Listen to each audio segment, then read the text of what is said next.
Welcome to the class on 1, 2, 3 Magic. This tool really is magic. You will love it. This was one of my favorite tools when my kids were little. It is so effective.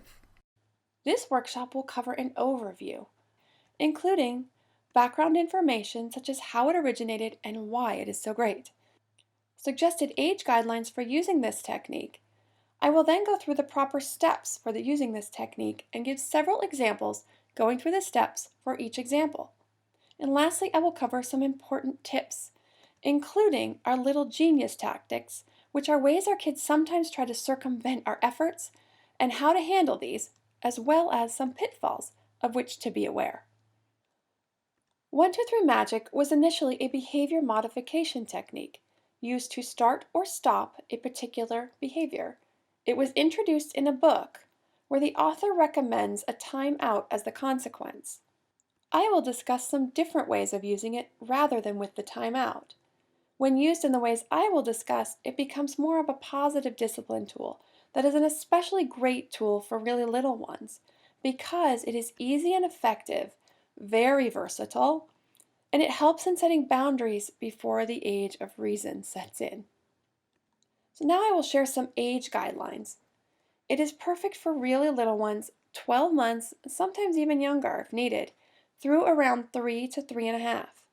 Around 2.5, as your child's comprehension and reasoning skills are increasing, I recommend to slowly transition to the other positive discipline techniques that are covered in the discipline series. Try to filter it out completely by around 5 years old. However, if you are just getting started using some of these techniques and your child is 3 to 4 or even 5 and you feel like this is a good one for you to begin using, by all means add it to your repertoire. It is relatively easy. It gives parents good practice at setting boundaries and following through, as well as teaches your kids that you mean what you say. It is a good, solid first discipline tool. In our house, we use this starting very early, around 12 to 14 months. I remember using it a lot when one of my boys would climb up onto the dining room table. I loved it and it was very effective. It did not take long before my children understood how it worked and started complying on their own. We did phase it out almost completely by 3 to 3.5, but I do still bring it back occasionally with my 4-year-olds when one of them is completely ignoring my request. You don't need to write these steps down since they are available in the handout that goes along with this workshop. This way you can print it out and keep it handy while you are learning. Step 1. Tell your child to start or stop the behavior. Step 2. Lay the consequence to follow if the child does not comply. There are 3 types of consequences, which I will cover in the consequences workshop. For 1, 2, 3 Magic, you want to use what is called a logical negative consequence. Logical meaning it is related to the infraction, and negative meaning, well, obviously it is probably not something your child wants to happen. Step 3, count to 3 slowly. Leaving 3 seconds between each count, begin moving toward your child during the count. For step 4, if when you get to 3, follow through on the consequence you gave in step 2. As you are following through, you can give a brief explanation. First, I will go over a couple of examples of using 1, 2, 3 Magic to stop a behavior. Banging a fork was a big problem in our house with my oldest, mostly because he would damage the wood on the table, so it makes for a good example. Step 1. Give the initial request. I need you to stop banging your fork on the table, please. 2. Lay down the consequence. If you don't stop banging by the time I count to 3, I will take your fork and your dinner away for 2 minutes. It is important to share the boundary of by the time I count to 3. This makes it very clear. Every time you use it after the first few times, he knows exactly what is happening. Count to 3 slowly, leaving 3 seconds between the count like this. 1, 2, 3, and start moving during your count. The reason you want to count slowly is you want to give your child a fair chance to think about his decision. It gives your child time to think and make a choice. If your child stops before you get to 3, you can give a simple thank you or positive reinforcement. You stopped banging when I asked. That is so cooperative. If not, follow through. Take the dinner plate and fork. Give your brief explanation, such as it damages the table or it's annoying to others. Another example is your child climbing on the table.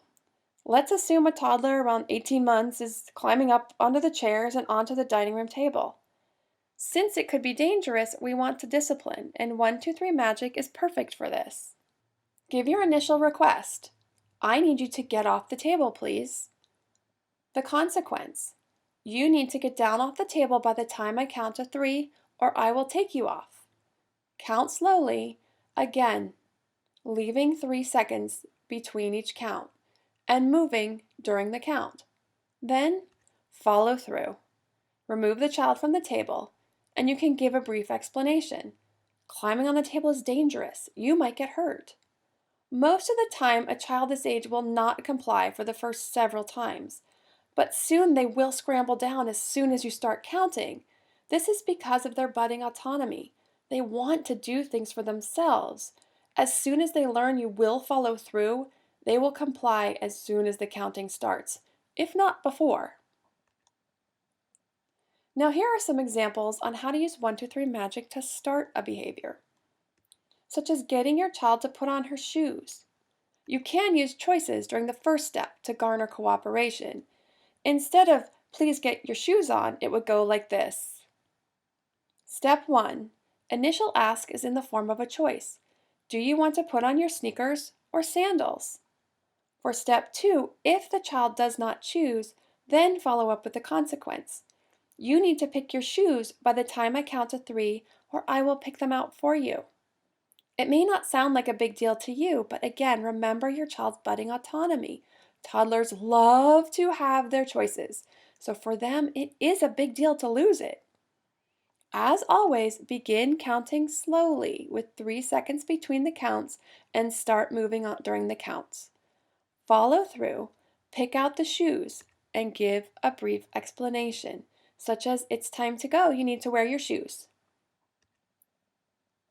If you get to this step, you may be going for another round of 1, 2, 3, because now he may be mad that he missed out. So it may move on to, do you want to put on your shoes or do you want me to do it? Do you want to put your shoes on here or in the car, on the couch or the floor? Of course, this part relates to the workshop on choices. For lots of ideas on creating choices for making all these transitions easier, you will want to check out that workshop. You can find a link to the video on choices in the related workshop section just below this video. In addition to being mad, your child may launch into a full-fledged tantrum. Do not give in by allowing your child to make the choice after you've gotten to 3, but continue to follow through with the consequence you set in step 2. If the tantrums are a problem area for you, you can see the workshop on tantrums, which is in the related workshop section just below this video. Another starting behavior that can be difficult in most households is getting kids ready for bed. Again, offer a choice. Do you want to put the blocks away or the food toys away first? Do you want to hop to your room like a bunny or gallop like a horse? Silly is always fun and can be the greatest tool for getting kids to engage in the task at hand. Next, lay the consequence. I need you to start moving towards your room by the count of 3, or I will have to carry you. Again, this may not sound like a big deal, but when I got to 3 and my kids hadn't moved, man, would they be mad when I carried them. Count to 3 slowly, leaving your 3 seconds and moving during the count. Follow through and give your explanation. Simply saying it's time for bed is a fine explanation. Now, pitfalls are things parents do that can undermine the effectiveness of a technique. The first pitfall is when the consequence does not match. I need you to put your shoes on before I count to 3, or you will not get your snack today. What? These two things are completely unrelated, and it just comes across as mean and manipulative. So if you struggle to match consequences, you can see that workshop, and the link is found below in the related workshop section. The second pitfall is when a parent gives extra warnings. It might sound like this. I need you to put your toys away. 1, 2, 2.5. Do you hear me? Why aren't you moving?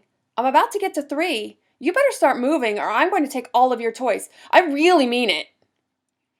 Okay, that's a little bit of an exaggeration, but all of those statements are used as extra warnings, just not usually all together. The last pitfall is counting too fast. Besides not giving your child any opportunity to think, when you rush it, it also sounds like you're just the frustrated, impatient parent, and it will not come across as teaching or coaching anymore, which undermines you and your efforts in so many ways. If you are finding that maintaining your calm is a struggle for you, see the workshop on peaceful parenting, also found below in the related workshop section.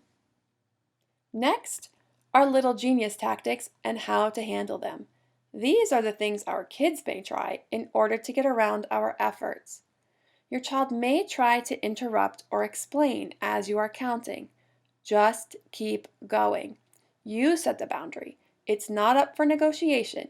Get to 3 and follow through. The second one is when your child starts moving just a split second after you get to 3. This was my daughter. She loved to push the envelope on this. I thought she would learn quicker that I always meant what I said, but she is also the persistent temperament type. So that came into play big time. But you need to follow through. If you don't, the child will keep pushing by delaying the gap longer and longer. Then you find yourself in an interesting dilemma of where is the line? The line is 3, period. The last tactic, which I already touched on briefly, is when a child does not comply and then throws a tantrum when you go to follow through. This is very common. Both of my twins would do this. They would push the boundary and start moving just after 3. I would scoop up the offending child or choose the shoes or whatever. In my daughter's case, she would start yelling, "Oh, listen, I'm listening now. I want to walk." Or for my son, it was always, "I will listen. I will listen." Stay calm. As you are carrying your child or getting the shoes or whatever, calmly explain that she wasn't moving by the count of 3 and she can try again next time. Let her have her feelings and frustrations as you calmly follow through with the consequence you set. If she is too upset and flailing so much that you cannot get the shoes on or get her ready for bed, then give your child a few minutes to calm down before continuing. Again, if you see this as a big problem area, see the workshop on tantrums. 1-2-3 Magic is a great tool for little ones. Try to phase it out completely by age 5. Be sure to print out the handout with the steps and follow through every single time. Watch out for pitfalls and be ready for the little genius tactics. Some of the related workshops you may be interested in watching are choices, consequences, tantrums, or our peaceful parenting workshop. I hope you find this tool as helpful as I did and that it truly is magic for you in dealing with your little ones.